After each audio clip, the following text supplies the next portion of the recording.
Hello दोस्तों, मैं संदीप आप सबका अपने यूट्यूब चैनल ज्ञान आरवीएल में स्वागत करता हूं। देखिए, हम इस पे देख रहे हैं कवियों के बारे में जो कि आपके आने वाले एग्ज़ाम चाहे वो पेट के हों, ठीक है, और या फिर सुपर टेट जो जूनियर के एग्ज़ाम है उसके लिए बहुत ही ज़्यादा इम्पॉर्टेंट होने वाले हैं, ठीक है। और इसके अलावा सभी एग्ज़ामों के लिए ये सबसे ज़्यादा इम्पॉर्टेंट है। देखिए, इसमें हम कवियों के नाम देखते हैं, ठीक है, उनके जन्म स्थान हो गए, उनके पिताजी के नाम हो गए, जो भी पुरस्कार मिले हैं और उनकी रचनाओं के बारे में हम देखते हैं। इसके पहले हमने चार लोगों के बारे में देख लिया है, छायावाद के जो चार स्तंभ थे, ठीक है। उससे अगर आपने नहीं देखा देख लीजिएगा। और हम आपको बता दें, एक हमने संपूर्ण हिंदी की वीडियो बनाई है 1 घंटे 45 मिनट की, जिसका लिंक हम दे देंगे इसी वीडियो के नीचे। उसे जा करके आप देख सकते हैं, उसमें संपूर्ण हिंदी हमने पढ़ाया हुआ है, ठीक है। तो चलिए आज देखते हैं विद्यापति के बारे में। अगर देखते हैं विद्यापति के जन्म कब हुआ तो 1350 ईस्वी में, और मृत्यु कब हुई है 1450 ईस्वी में, ठीक है। अब देखेंगे गुरु का नाम क्या है, तो गुरु का नाम है पंडित हरिमिश्र था। क्या गुरु जी का नाम क्या था?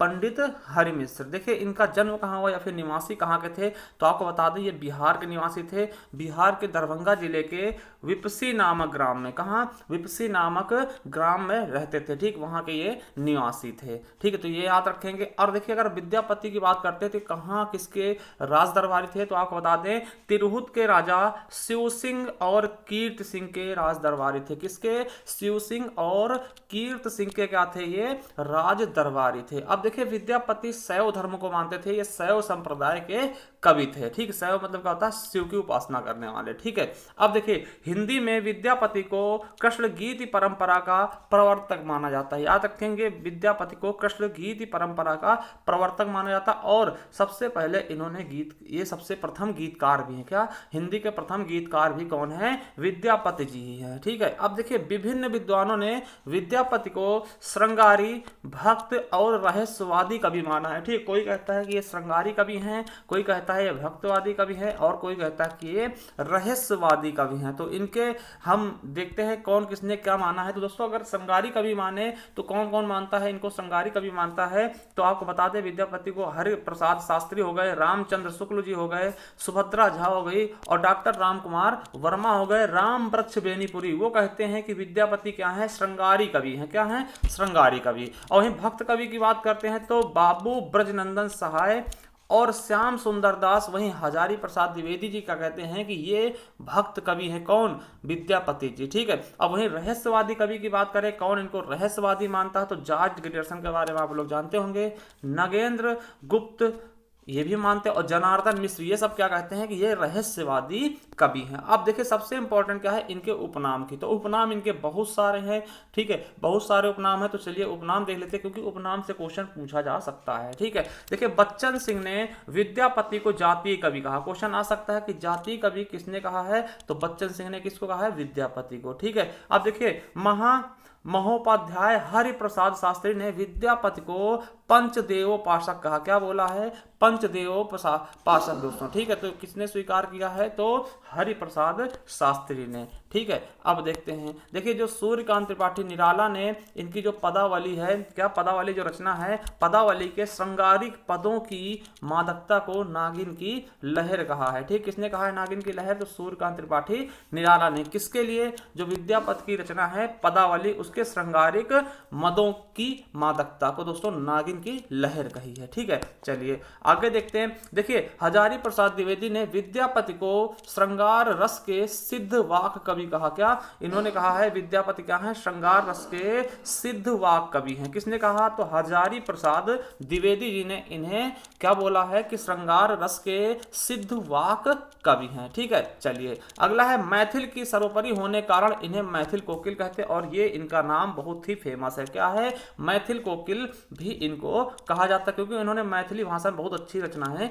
लिखी हैं, ठीक है, आपको भी पता होगा, ठीक है। देखिए, विद्यापति के प्रशंसकों ने इन्हें कई उपाधियों से विभूषित किया था, जो निम्नलिखित है। देखिए, और कौन कौन से इनके नाम है दोस्तों, तो अभिनव जयदेव कहते हैं, इंपॉर्टेंट है, कवि शेखर कहते हैं, कवि कंठहार कहते हैं, नव कवि शेखर कहते हैं, खेलन कवि कहते हैं, दशावधान बोलते हैं, पंचानन बोलते हैं, मैथिल कोकिल बोलते हैं। तो ये और भी इनके क्या है उपनाम है। तो इन नामों से विद्यापति को जाना जाता था। ठीक, बहुत सारे नाम हैं इनके, तो इन नामों से विद्यापति को जाना जाता था। ठीक, अगर इनकी रचनाओं की हम बात कर ले दोस्तों, तो ये जो है संस्कृत, अवहट्ट और मैथिली में रचनाएं करते थे। 3 भाषाओं में। कौन कौन सी थी? संस्कृत थी, अवहट्ट थी और मैथिली भाषा में थी। ठीक है, तो देखिए हम पहले देखते हैं इनकी रचना है पदावली। क्या पदावली है? देखिए इसमें कृष्ण व राधा विषयक श्रृंगार के पद हैं। क्या हैं? राधा विषयक श्रृंगार के पद हैं, यानी इसमें श्री कृष्ण और राधा के बारे में बात की गई है। ठीक है, देखिए इसे हिंदी में राधा कृष्ण विषयक श्रृंगारी काव्य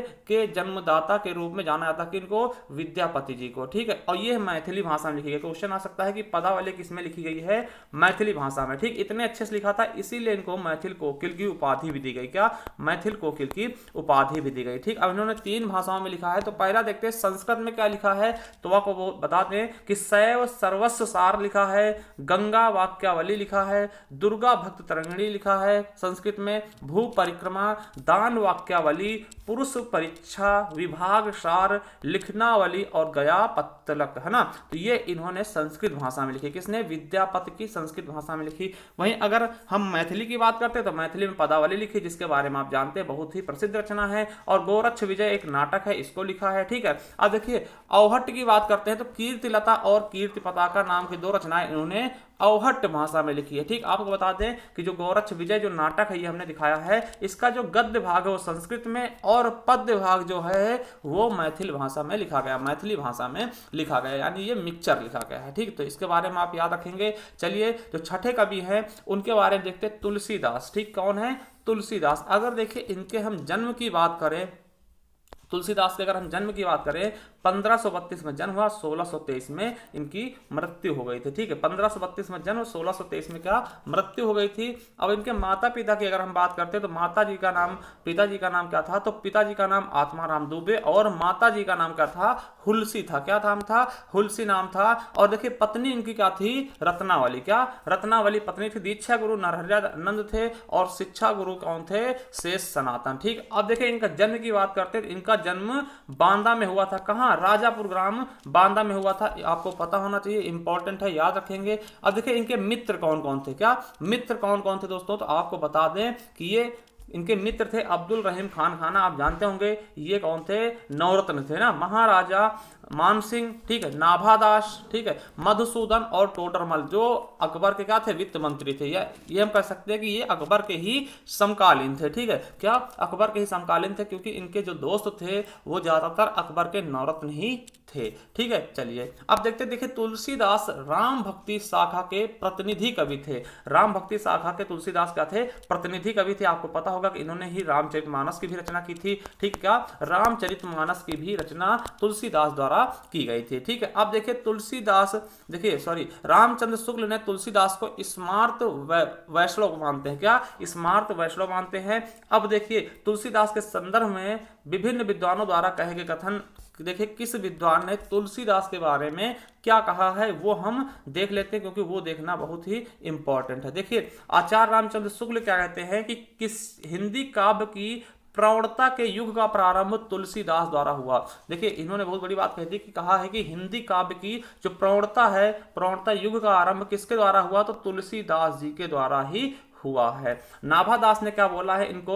कलिकाल का वाल्मीकि। तो याद रखेंगे कलिकाल का वाल्मीकि किसको कहते हैं? तो तुलसीदास को किसने कहा था? नाभादास ने। ठीक है, अब देखिए स्मिथ ने क्या बोल दिया। ठीक है, स्मिथ ने क्या बोला है? उन्होंने कहा है कि मुगल काल का सबसे महान व्यक्ति, जो मुगल समय चल रहा था, मुगल काल का उस समय के सबसे महान व्यक्ति, ये किसने कहा था? तो स्मिथ ने कहा था। वहीं जॉर्ज ग्रियर्सन की बात करते हैं तो ग्रियर्सन ने क्या बोला था कि बुद्ध देव के बाद सबसे बड़ा लोकनायक, यानी जो आप देखते हैं गौतम बुद्ध को देखते हैं दोस्तों, उनके बाद ये सबसे बड़े लोकनायक किसके अनुसार हैं? तो जॉर्ज ग्रियर्सन के अनुसार। ठीक है, चलिए फिर देखते हैं आचार्य रामचंद्र शुक्ल ने क्या कहा है। यह एक कवि ही हिंदी की प्रौढ़ साहित्यिक भाषा सिद्ध करने के लिए काफी हैं। यह किसका कथन है? आचार्य रामचंद्र शुक्ल जी का है। वहीं रामविलास शर्मा ने इनको क्या बोला है दोस्तों? जातीय कवि कहा। क्वेश्चन आ सकता है कि जातीय कवि किसको कहते हैं? तुलसीदास को मानते हैं। किसने कहा? तो रामविलास शर्मा ने। देखिए अमृतलाल नागर ने इनको क्या बोला? तो मानस का हंस बोला है। आपको बता दें ये इन्होंने इनकी जीवनी भी लिखी इसी नाम से, और इसी नाम से इनको मतलब कि प्रबोधित मतलब कि उच्चारित भी क्या है? किसको? मानस का हंस किसको कहते हैं? तो तुलसीदास को। किसने कहा? अमृतलाल नागर ने। ये इनकी जीवनी क्वेश्चन पूछ लेता है कि मानस का हंस किसने लिखा? तो अमृतलाल नागर ने लिखा। किसकी जीवनी लिखी है? तो तुलसीदास की। और इन्होंने ही सूरदास की भी जीवनी लिखी है। किसने?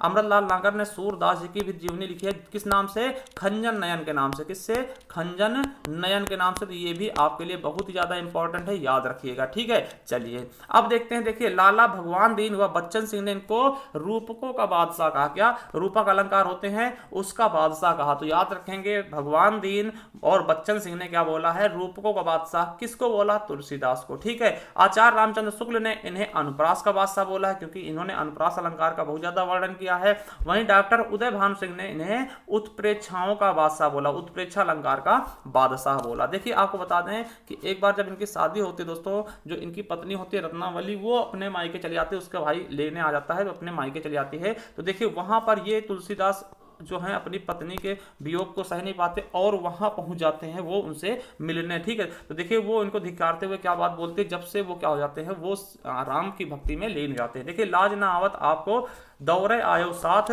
धिक धिक ऐसे प्रेम को कहाँ कहूं मैं नाथ, अस्ति चर्मम देह मम तामे ऐसी प्रीत तैसी जो श्री राम में है होत न तो भवभीत। देखिए वो कहते हैं लाज ना आवत आपको शर्म नहीं आ रही है, दौड़े आओ साथ, आप साथ चले आए ना, धिक धिक ऐसे प्रेम को कहाँ कहूँ मैं नाथ, ऐसे प्रेम से मुझे धिक्कार है दोस्तों। ठीक है, मैं क्या कहूँ नाथ, मतलब ठीक है। तो ये तुलसीदास की पत्नी रत्नावली इनको धिक्कारती है। तभी से तुलसीदास के मन में क्या हो जाता है? राम के प्रति एक भक्ति हो जाती है दोस्तों। और ये क्या करते हैं? देखिए अब तुलसीदास की जो कृत है दोस्तों, 12 ग्रंथों को उनकी प्रमाणिक माना गया। क्या? इनके द्वारा लिखे गए 12 ग्रंथों को प्रमाणिक माना गया। और हम हर एक ग्रंथ के बारे में अच्छे से देखने वाले हैं। देखिए ये क्या होंगी? क्रम संख्या होंगी। और ये जो ग्रंथ है उनके, और ये काव्य रूप किस शैली में लिखा गया है, भाषा कौन सी, भाषा पूछा था, भाषा मोस्ट इंपॉर्टेंट है। और छंद कौन कौन से प्रयोग किए गए हैं। पहला है वैराग्य संदीपनी। देखिए ये मुक्तक काव्य में लिखा गया है, मुक्तक छंद में लिखा गया है। ठीक है, और आपको बता दें भाषा कैसी है, तो आपको बता दें ब्रज भाषा है। ठीक है, और देखिए क्वेश्चन पूछाते हैं कि किस भाषा में लिखा गया, तो भाषा जरूर याद रखना। और छंद कौन सा है, तो दोहा सोरठा है। ठीक है, अब देखिए रामाज्ञा प्रश्न है क्या? मुक्तक है दोस्तों, मुक्तक काव्य है और अवधी भाषा में लिखा गया, इसमें दोहा का प्रयोग किया गया है। चलिए रामलला नहचु किसमें लिखा गया? ये प्रबंध काव्य है, ठेठ अवधि में लिखा गया और इसमें क्या है? छंद कौन सा है? सोहर। ठीक है, जानकी मंगल चौथा नंबर है, प्रबंध काव्य है और अवधी भाषा में लिखा गया, ये इसमें भी किस छंद में? सोहर छंद में। वही रामचरितमानस की बात करते हैं, बहुत ही इंपॉर्टेंट है, प्रबंध काव्य है दोस्तों एक। ठीक है, और अवधी भाषा में लिखा गया और दोहा चौपाई का प्रयोग किया गया है। ठीक, वहीं पार्वती मंगल की बात करते हैं छठे नंबर पर, तो ये भी प्रबंध काव्य है और क्या है? अवधी भाषा में लिखा गया है, मंगल और हर गीत का में लिखा गया है। ठीक है, अब देखिए कृष्ण गीतावली बहुत बार पूछा था, किस भाषा में लिखा गया है? तो ब्रज भाषा। गीतावली ब्रज भाषा, विनय पत्रिका ब्रज भाषा, दोहावली ब्रज भाषा। और ये देखिए ये तीनों गीत काव्य है और ये मुक्तक काव्य है। और मुक्तक काव्य है तो किसमें लिखा गया है? दोहा और सोरठा में। ठीक है, और वहीं पे बरुआ रामायण किसमें लिखा गया? तो अवधि में लिखा गया है। ठीक है, मुक्तक छंद है, मुक्तक काव्य है दोस्तों और बरुआ में लिखा गया है। ठीक है, बरुआ 12-7 इसमें मात्राएं होती है, हमने छंद में पढ़ाया भी था। ठीक है, वही बात करते हैं कवितावली की, तो ये भी मुक्तक छंद है दोस्तों, ब्रज भाषा में लिखा गया है और कवित और छप्पे का प्रयोग इसमें किया गया है। देखिए ब्रज भाषा में आप याद रखेंगे क्योंकि ब्रज भाषा वाले इनकी रचनाएं पूछी जाती हैं सबसे ज्यादा, क्या कि किस भाषा में लिखी गई। ठीक है, तो याद रखेंगे। अब देखिए रामचरित के बारे में देख लेते हैं, रामचरितमानस के बारे में। ठीक है, देखिए रामचरितमानस संवत 1631 में चैत्र शुक्ल रामनवमी मंगलवार को हुआ था, इसकी रचना हो गई थी। और देखिए रचना करने में कुल कितना समय लगा? 2 वर्ष 7 माह 26 दिन। यानी आपको पता होगा कि हमारे संविधान को लिखने में 2 वर्ष 11 माह 18 दिन लगते हैं, उसी प्रकार से रामचरितमानस को लिखने में तुलसीदास को 2 वर्ष 7 माह 26 दिन लगते हैं। ठीक है, और जो उनकी एक रचना है रामाज्ञा प्रश्न दोस्तों, ये एक ज्योतिष ग्रंथ है। क्या है? ज्योतिष ग्रंथ है। ठीक है, याद रखेंगे। और देखिए आचार्य रामचंद्र शुक्ल ने रामचरितमानस को लोक मंगल की साधनावस्था का काव्य माना है दोस्तों। और आपको बता दें कि रामचरितमानस में टोटल कितने कांड हैं? तो 7 कांड हैं। एक क्रम से देखेंगे क्योंकि क्योंकि कभी कभार क्रम लगाने के लिए आ जाता है। तो पहले क्या होगा, बाल कांड, फिर अयोध्या कांड, फिर अरण्य कांड, फिर किष्किंधा कांड। देखिए बाल कांड, अयोध्या कांड, अरण्य कांड, किष्किंधा कांड, और फिर सुंदर कांड, फिर लंका कांड, और फिर क्या होगा, उत्तर कांड। ठीक, क्या होगा, उत्तर कांड। देखिए ये क्वेश्चन पूछे गए हैं कि सबसे बड़ा कांड कौन सा, सबसे छोटा कांड कौन सा है। तो आप याद रखेंगे कि सबसे बड़ा कांड कौन सा है, तो बाल कांड है, और सबसे छोटा कांड कौन सा है, तो किष्किंधा कांड। ठीक है, किष्किंधा कांड तो याद रखेंगे। ठीक है, अब देखिए अयोध्या कांड को रामचरितमानस का हृदय स्थल कहते हैं। क्या, अयोध्या कांड को रामचरितमानस का हृदय स्थल कहा जाता है। तो ये क्वेश्चन आपके लिए इंपॉर्टेंट है, आपकी जानकारी की दृष्टि से भी। ठीक है, अब देखिए रामचरितमानस को तुलसीदास ने सर्वप्रथम किसको सुनाया था, तो रसखान को। देखिए इन्होंने पूरा लिख लिया, उसके बाद सबसे पहले किसको सुनाया था रामचरितमानस को, तो रसखान जी को। ठीक है, अब देखिए रामचरितमानस का प्रथम टीका अयोध्या के बाबा रामचरण दास द्वारा लिखा गया था। ठीक, तो टीका भी याद रखेंगे। चलिए नेक्स्ट कवि कौन है दोस्तों, अयोध्या सिंह उपाध्याय हरिऔध। ठीक है, बहुत ही ज्यादा इंपॉर्टेंट है, ये खड़ी बोली के प्रथम महाकवि हैं। क्या है, खड़ी बोली के, याद रखेंगे, खड़ी बोली के प्रथम महाकवि हैं, क्योंकि इन्होंने ही खड़ी बोली का प्रथम महाकाव्य भी लिखा है, जिसको आप लोग जानते होंगे, जिसका नाम है प्रिय प्रवास। ठीक है, चलिए आगे हम देखते हैं। देखिए हरिऔध का जन्म कब हुआ, तो 1865 और मृत्यु 1947 में हुई। ठीक, ये याद रखेंगे। अब देखिए हरिऔध को डॉक्टर गणपत चंद्र गुप्त ने आधुनिक काल का सूरदास कहा है। क्या, किसने कहा है आधुनिक काल का सूरदास, तो डॉक्टर गणपत चंद्र गुप्त ने अयोध्या सिंह हरिऔध को, अयोध्या सिंह उपाध्याय हरिऔध को क्या बोला है, आधुनिक काल का सूरदास कहा है। तो ये याद रखेंगे दोस्तों। और देखिए हरिऔध के 3 प्रबंध काव्य लिखे गए थे जो निम्नलिखित हैं। कितने प्रबंध काव्य हैं, तो 3 प्रबंध काव्य हैं। हम एक एक के बारे में देखेंगे, और तीनों के तीनों मोस्ट से भी मोस्ट इंपॉर्टेंट हैं, इनको मत भूलिएगा। ठीक, इनको मत भूलिएगा। देखिए पहला प्रबंध काव्य क्या है, प्रिय प्रवास। क्या है, प्रिय प्रवास कब लिखा गया, तो 1914 ईस्वी में। कितने सर्ग हैं दोस्तों, 17 सर्ग हैं। और इसमें है क्या, तो आपको बता दें कृष्ण के बचपन से लेकर के मथुरा प्रस्थान तक का वर्णन है। तो प्रिय प्रवास ये पहला क्या, खड़ी बोली का प्रथम महाकाव्य है। याद रखेंगे, खड़ी बोली का प्रथम महाकाव्य कौन सा है, तो प्रिय प्रवास है। किसके द्वारा लिखा गया, तो अयोध्या सिंह उपाध्याय हरिऔध जी द्वारा लिखा गया। दूसरा है पारिजात, पूछा गया क्वेश्चन है। ठीक है, 1937 में लिखा गया। 15 सर्ग है दोस्तों, आध्यात्मिक एवं धार्मिक विषयों का वर्णन इसमें किया गया है। अगला देखते हैं वैदेही वनवास। ठीक है, कब लिखा गया, वैदेही वनवास। देखिए इसको कैसे याद रखेंगे, वनवास किसको हुआ था, राम जी को। कहां के रहने वाले थे, अयोध्या। तो अयोध्या सिंह हरिऔध उपाध्याय ने वैदेही वनवास लिखा है। 1941 में 18 सर्ग है, और इसमें क्या लिखा गया, तो आपको बता दें राम के द्वारा सीता के निर्वासन की कथा लिखी गई। ठीक, वैदेही वनवास। वैदेही मतलब क्या होता है, सीता, और वनवास मतलब वनवास, है ना। चलिए अगला है, देखते थोड़ा सा इन्हीं के पॉइंट दे लेते हैं। ये प्रिय प्रवास को खड़ी बोली हिंदी का प्रथम महाकाव्य बोला जाता है। हमने बता दिया कि खड़ी बोली हिंदी का प्रथम महाकाव्य कौन सा है, प्रिय प्रवास है। और देखिए प्रिय प्रवास का सर्वप्रथम नाम क्या था, ब्रजांगना विलाप नाम था। क्या, प्रिय प्रवास का सबसे पहले नाम क्या था जब लिखा था, तो ब्रजांगना विलाप था। यह संपूर्ण काव्य संस्कृत के वर्ण वृत्तों पर आधारित है। ठीक, और देखिए खड़ी बोली का प्रथम महाकवि किसको कहते हैं, तो अयोध्या सिंह हरिऔध उपाध्याय। क्यों कहते हैं, क्योंकि इन्होंने खड़ी बोली का प्रथम महाकाव्य भी लिखा है, जिसका नाम क्या है, प्रिय प्रवास। तो ये याद रखेंगे, बहुत ही ज्यादा इंपॉर्टेंट है, और क्वेश्चन हमेशा पूछा जाता है इनसे। ठीक है, इनकी जो ये तीनों रचनाएं हैं बहुत ही ज्यादा इंपॉर्टेंट है, इनको जरूर याद रखेंगे। चलिए इनके कुछ और प्रमुख ग्रंथ देख लेते हैं, काव्य ग्रंथ देख लेते हैं। देखिए कष्ट शतक हो गया, रसिक रहस्य हो गया, प्रेम पंच हो गया, चोखे चौपादे पूछे आते हैं, चुभते चौपादे, प्रदम पशून, बोल चाल, रस कलश, फूल पत्ते, कल्पलता, ग्राम गीत, हरिऔध सतसई। क्या, हरिऔध सतसई दोस्तों। ठीक है, चलिए हम 8वें कवि के बारे में बात करते हैं। 8वें हमारे मैथिली शरण गुप्त जी। क्या, मैथिली शरण गुप्त जी। ठीक है, इनका जन्म की बात करते हैं तो 1886 में हुआ है।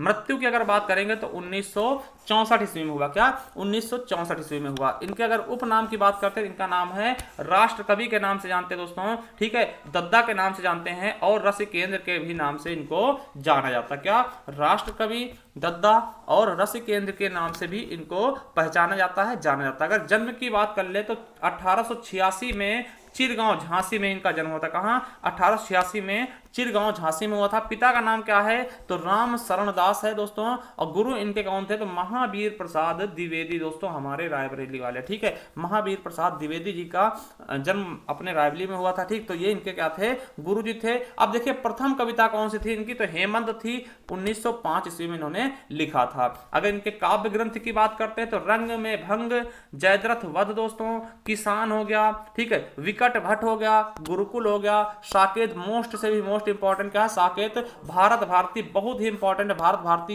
यही क्या है प्रथम राष्ट्रीय रचना है दोस्तों, ठीक है। झनकार हो गया, यशोधरा हो गया बहुत इंपॉर्टेंट, द्वापर हो गया, जय भारत, ठीक, विष्णुप्रिया, सिद्धराज और वैतालिक, ठीक है, और पंचवटी बहुत ज्यादा इंपॉर्टेंट इनकी रचनाएं हैं। खास करके अगर आप बात करते हैं साकेत और भारत भारती की और जयद्रथ वध की दोस्तों, यशोधरा, ठीक है, द्वापर, जय भारत, ये सब ज्यादा बहुत इंपॉर्टेंट दोस्तों, इनको जरूर याद रख लेंगे, ठीक है, नहीं तो आप बाद में पछताएंगे, ठीक है। चलिए अब देखिए इनकी अनुदित काव्य कौन सी है तो प्लासी का युद्ध हो गया, मेघनाथ वध हो गया और व्रत संहार इनके क्या है अनुदित, मतलब इनका अनुवाद किया गया है, ठीक, इनके द्वारा, ठीक है। चलिए अब देखते हैं, देखिए हिंदी साहित्य में रामचरितमानस के बाद क्या, रामचरितमानस किसकी है, तुलसीदास की, इसको हमने पहले बता दिया है। तो इसके बाद अगर हम बात करते हैं राम काव्य का दूसरा सबसे बड़ा स्तंभ कौन सा है तो मैथिली शरण की ही रचना है, कौन सा, साकेत, यानी कि रामचरितमानस के बाद दूसरा राम काव्य का सबसे बड़ा उदाहरण कौन सा है तो साकेत है, ठीक, ये याद रखेंगे। अब देखिए इनके बारे में जो कवियों ने कुछ कहा है उनके बारे में देख लेते हैं, कथन देख लेते हैं।